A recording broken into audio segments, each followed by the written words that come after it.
Jaime Diaz joins us now. I do want to start with Paulie, and I know you have an interesting take on Rory and his evolution as a player. But first, you know Rory best of all.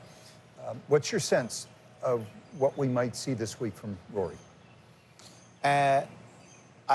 He's incredibly happy, as you can imagine. Is he focused? I'm not so sure. It's going to be hard to reset after the emotions that he's had and the sense of achievement that he's had in the last 4 weeks.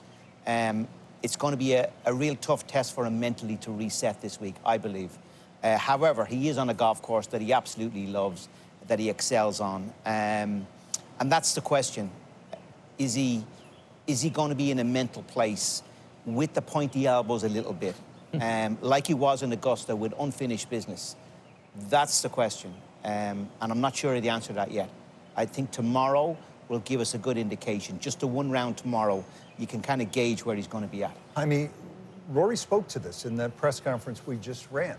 How do you see his evolution as a golfer? I think this year's been a big jump in the education of a golfer.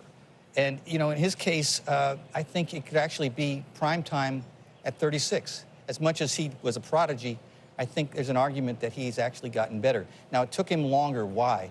Probably because he was so good as a young player. I don't think the 8-stroke victories in the majors actually helped him actually develop. It might have made him a little complacent about the things that he was lacking or not as aware of those things. What was he lacking? Well, he was lacking, even while winning by 8 shots. Yeah, I mean, you know, all those half shots and keeping the wedges down and being really disciplined with the chipping around the green and just mentally being tougher and not making soft bogeys. And, you know, the driver was such a strength that I think he leaned on it in a way that kept him from feeling like I need a lot more as well. And how unusual is it? And look, everybody's trying to get better, whatever your age, but how unusual is it for someone at that level to, at the age of 35, sort of, you know, take these kinds of strides? It is unusual. You know, most guys, you know, you see them losing the major touch, let's say in their early 30s at times, like Arnold Palmer and Tom Watson. And the guys who start later, Phil did a little bit, but it would be pretty unique if actually his best golf came after 36. You could say Ben Hogan actually had a late start, obviously. But Rory did it for a different reason. It's because, you know, again, he wasn't as self-aware. I think he sold himself short slightly compared to someone like Tiger, who always had like a no-limits kind of mentality. You know, I'm going to be good at everything. And Rory, to some extent, was satisfied. And I think he had kind of a rude awakening.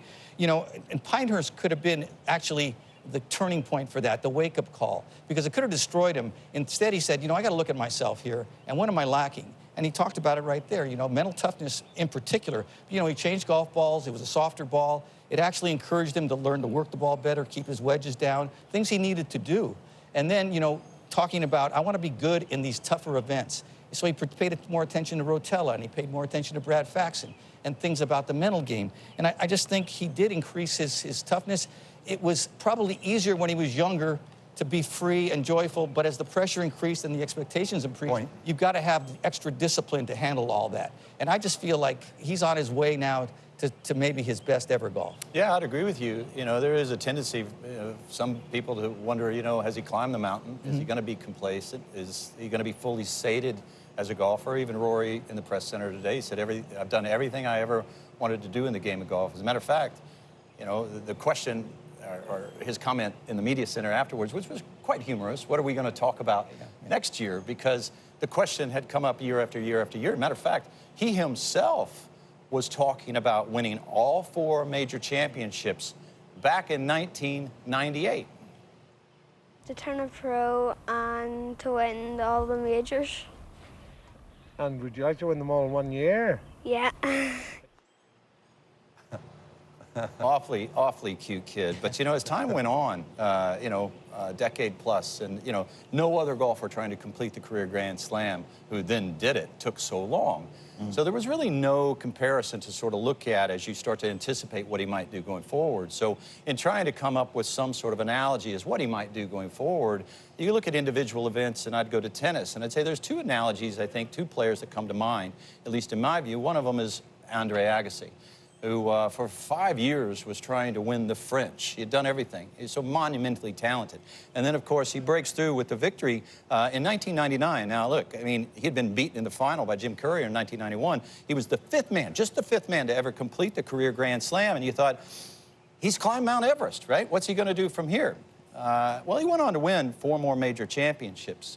Truly one of the great tennis players of all time, one of the most thoughtful people in any sport. And then, of course, there's Roger Federer. And I draw so many parallels from Roger Federer to Rory McIlroy in his 5th attempt to win the French Open. You tell me that picture right there doesn't look like Rory McIlroy on the final green at Augusta National. He had lost the French Open to Nadal in 2006, 2007, 2008, but improbably Nadal lost to the 23rd ranked player in the world in 2009. It opened the door for Roger Federer to finally complete the career Grand Slam, and he was not in any way sated at all. As a matter of fact, he went on to have this prolonged career and win 6 more major championships. So I look at Agassi, and I look at Federer, and another athlete that comes to mind who's similarly, I would say, introspective, thoughtful, mature. Giannis, that I know you're a basketball fan for the Bucks. I think, you know, introspective, thoughtful, mature, looking ahead, considerate of everybody around them, but still extremely